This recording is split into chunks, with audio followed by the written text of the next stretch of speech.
क्या हुआ?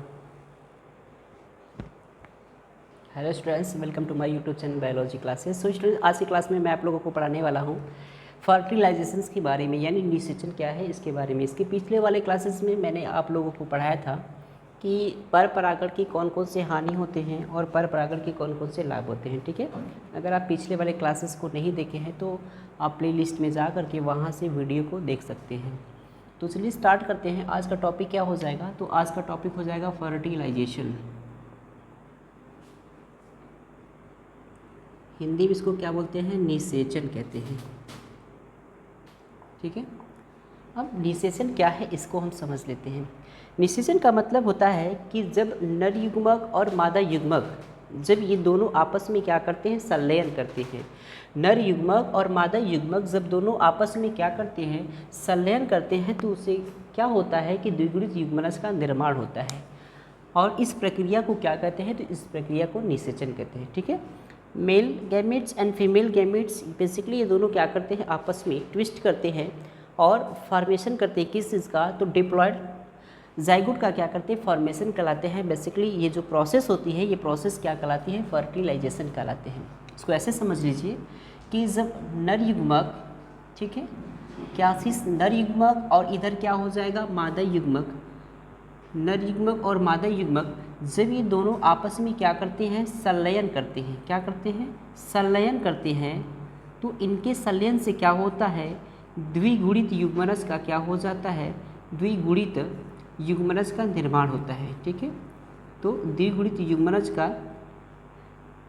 निर्माण होता है और इसी प्रक्रिया को क्या कहते हैं? इसी प्रक्रिया को बोला जाता है निषेचन। बहुत ईजी है।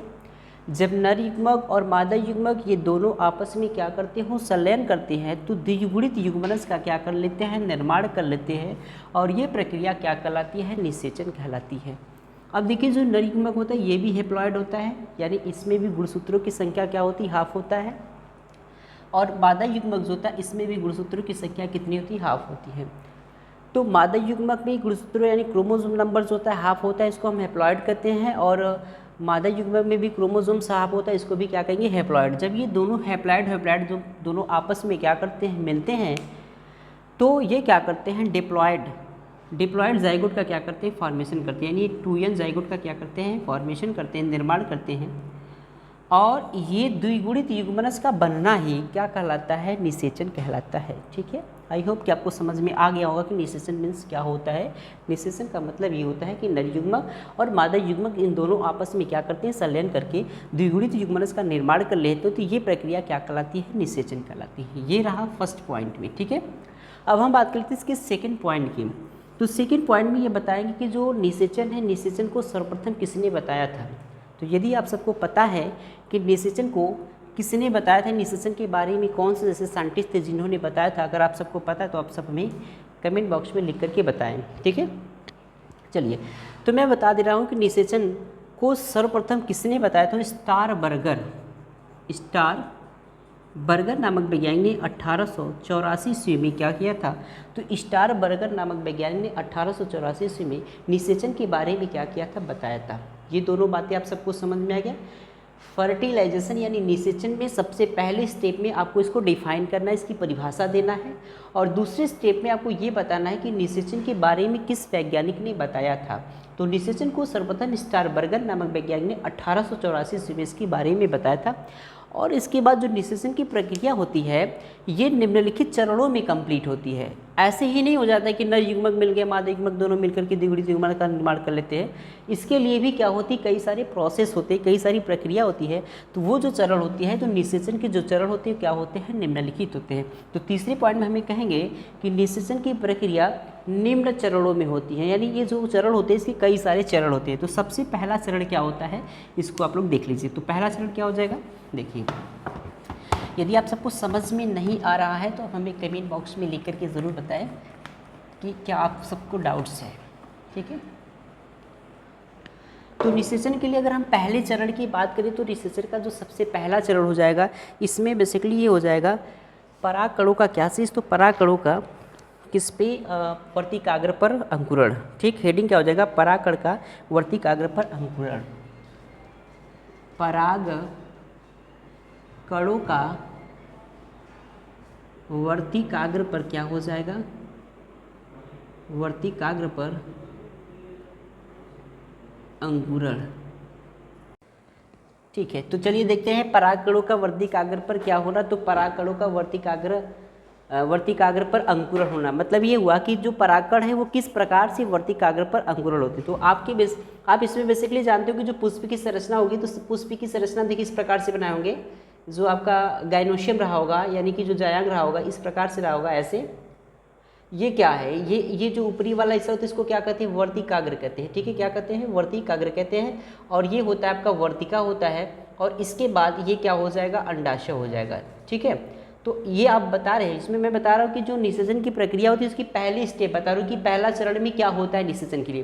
क्योंकि निषेचन होने के लिए सपोज कीजिए ये परागकण है, क्या है, ये परागकण है। तो ये जो परागकण है, ये परागकण का किसके साथ मिलना, मादा युग्मक के साथ मिलना। तो मादा युग्मक के साथ मिलेगा कैसे, जब यहाँ ये चूंकि मादा युग्मक इसमें पाया जाता है, अंडाशय में पाया जाता है, जब ये यहाँ जाएगा तभी तो निषेचन होगा। तो सबसे पहले यहाँ जाने के लिए वो किसके पास जाएगा, तो वर्तिकाग्र पर ही तो जाएगा। तो इसे यही कह रहा है कि परागकणों का वर्तिकाग्र पर कैसे अंकुरण होता है, क्योंकि ये परागकण जब इस वर्तिकाग्र से होते हुए इस अंडाशय में आएगा तभी जाकर के यहाँ क्या होती है, फर्टिलाइजेशन होती है, निषेचन होती है। तो चलिए इस बात को समझ लिए कि जब परागकण, ध्यान से समझिएगा, जब परागकण वर्तिकाग्र पर पहुंचते हैं, ठीक है, जब परागकण वर्तिकाग्र पर पहुंचते हैं तो परागकण की जो अंतःचोल है, क्योंकि आपको पता है कि जो परागकण होते हैं, परागकण की कितने चोल होते हैं, कितने, दो, एक बाह्य चोल होता है, एक अंतःचोल होता है। तो परागकण की जो अंतःचोल होती है, ये वर्तिकाग्र पर पाए जाने वाले सक्रिय पदार्थ को, किसको, सक्रिय पदार्थ को क्या कर लेती है, तो सक्रिय पदार्थ को एब्जॉर्ब कर लेती है, मतलब अवशोषित कर लेती है। कौन करती है, तो ये परागकण करती है। कब करेगी, जब परागकण वर्तिकाग्र पर पहुंचती है तब। ध्यान से समझिए कि जब परागकण वर्तिकाग्र पर पहुंचती है तो परागकण की अंतःचोल वर्तिकाग्र पर पाए जाने वाले सक्रिय पदार्थ को क्या कर लेती है, अवशोषित कर लेती है। और जब ये अवशोषित कर लेती है तो अवशोषित करने के बाद ये फूल जाती है, और फूल करके एक नली का क्या कर लेती है, निर्माण कर लेती है। और उस नली को क्या कहा जाता है, उस नली को कहा जाता है पराग नली। बताइए इतनी बात आप सबको समझ में आई कि नहीं आई, समझ में आ गया। चलिए एक बार फिर से इसको देखिए, हेडिंग क्या है, निषेचन की पहली स्टेप है। निषेचन की यानी जो फर्टिलाइजेशन है उसका पहला स्टेप है कि निषेचन की प्रक्रिया पहले क्या होता है। तो परागकणों का वर्तिकाग्र पर अंकुरण, इसमें कुछ नहीं बताना, बस सिंपल है। आप परागकण को लीजिए और ये परागकण को कहाँ पहुँचाना है, वर्तिकाग्र पर। तो जैसे ही ये परागकण वर्तिकाग्र पर जाएगा, इस परागकण की जो अंतःचोल होगी वो क्या करेगा, इस वर्तिकाग्र पर पाए जाने वाले जो सक्रिय पदार्थ होगा उसे अवशोषित कर लेती है। अवशोषित कर लेने के बाद वो क्या होती है, वो फूल जाती है, और फूल करके एक नली का क्या कर लेती है, निर्माण कर लेती है। और हम उस नली को क्या कहते हैं, पराग नली कहते हैं। क्या कह देंगे उसको, पराग नली कह देंगे। इतनी बात सभी को समझ में आ गया। अभी जो पराग नली है, पराग नली को किसने खोजा था, तो जीबी एमिसी नामक वैज्ञानिक ने खोजा था। किसने, जीबी एमिसी नामक साइंटिस्ट ने किस चीज़ की डिस्कवरी की थी, तो इन्होंने पराग नली को क्या किया था, तो पराग नली को खोजा था।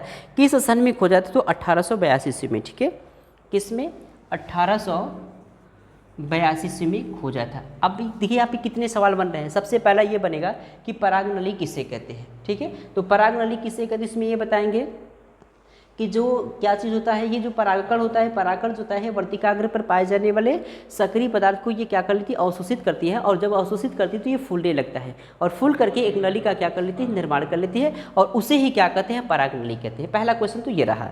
अब दूसरा क्वेश्चन आपसे ये पूछा जा सकता है कि बताइए कि पराग नली को किसने खोजा था, किस वैज्ञानिक ने किया था। तो आप बताएंगे कि जीबी एमिसी नामक वैज्ञानिक ने इसको किस सन में खोजा था, तो 1882 में इसकी क्या की थी, इसकी खोज की थी। इतनी बात से समझ में आ गया था। उसके बाद इन्होंने जिस पौधों पर खोजा था उस पौधों को क्या करते थे, क्योंकि खोज किए तो किसी ने किसी पौधों पर ही किए होंगे। तो इन्होंने जिस पौधों पर इसकी डिस्कवरी की थी उस पौधे को क्या कहते हैं, पोरटलाका। नाम बड़ा अजीब है, मैं लिख दे रहा हूँ,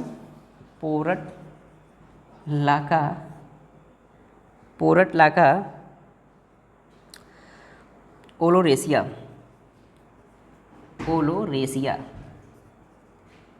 ठीक है, पोरटलाका ओरोरेसिया क्या है? ये एक प्रकार का पौधा है। इसी पौधों पर जीबी एमिसी ने क्या किया था? तो जीबी एमिसी ने इसी पौधों पर जो है कि पराग नली की क्या की थी? डिस्कवरी थी। अब देखिए इसमें दो बातें मैं आपको और बता दूँ। सबसे पहला बात इसमें समझ लीजिए कि जब परागकण से एक नली का निर्माण होता है, कितने?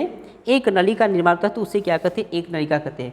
मतलब वो जो परागकण है, जब परागकण से नलियों का निर्माण, पराग नलिका का निर्माण होता है। अगर परागकण से एक नली का निर्माण होगा तो उसे क्या कहेंगे? एक पराग नली कह देंगे, ठीक है, या एक नलिका कह देंगे। अगर वही चीज़ एक से अधिक क्या होगा? वही चीज़ अगर एक से अधिक नलियों का निर्माण होगा तब उसे क्या कह देंगे? उसे बहुनलिका कह देंगे। क्या कह देंगे? बहुनलिका। तो एक नलिका क्या है? और उसके बाद बहुनलिका क्या है? एक नलिका मीन्स क्या होगा? परागकणों से कितने नलियों का निर्माण होना? परागकणों से एक नलियों का निर्माण होना क्या कहलाएगा? एक नलिका कहलाएगा। परागकणों से एक से अधिक नलिकों का क्या होना? निर्माण होना, उसे क्या कहेंगे? बहुनलिका कहेंगे।